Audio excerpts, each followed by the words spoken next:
Is the senior media and entertainment analyst at Standard & Poor's. And Tuna, it's good to see you today. Hi, Becky. All right, I know you've had a buy on Disney. Based on what you saw last night from the company, it beat expectations. The resorts look pretty strong. Are you feeling good about that buy?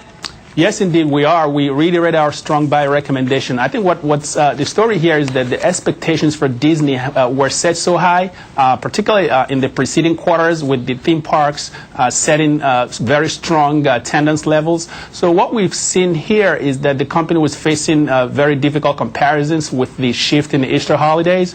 So ultimately, I think that the attendance at the domestic parks were down, but if you exclude the Easter shift, they were still up. And keep in mind, this was against record levels.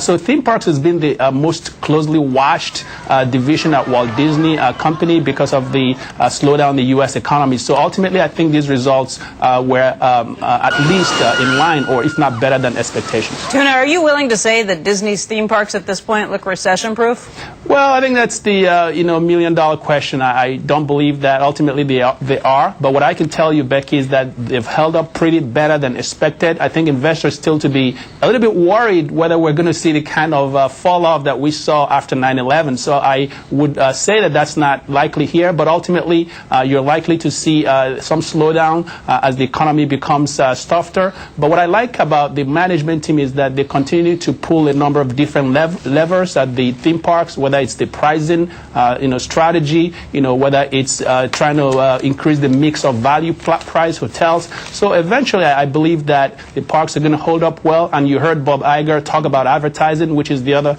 fear that the investors have. That Disney has just a less than 20% exposure to advertising, which is much, much lower than its peers. So we think ultimately the company has some buffer.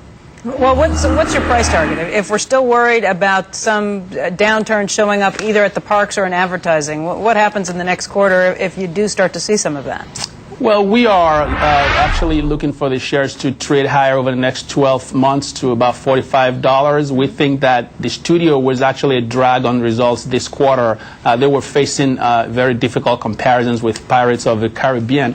But Wall-E, for example, did exceptionally well, and we expect those benefits to carry through into the fiscal fourth quarter in September. And then ESPN has been a money-making machine. The closest that you can get in television programming to a monopoly, ESPN has been very steady and should get another approximately $200 million of revenue deferrals in the fiscal fourth quarter. So we see a number of catalysts here that should help the stock to continue to trade higher. And ultimately also the company has a very, very strong balance sheet that allows it to return capital to shareholders. The buybacks have been very aggressive, and they also have a modest dividend. So the story, we think, is still intact. All right, Tuna, thank you very much for joining us this morning. You're welcome. Good to talk to you. My pleasure.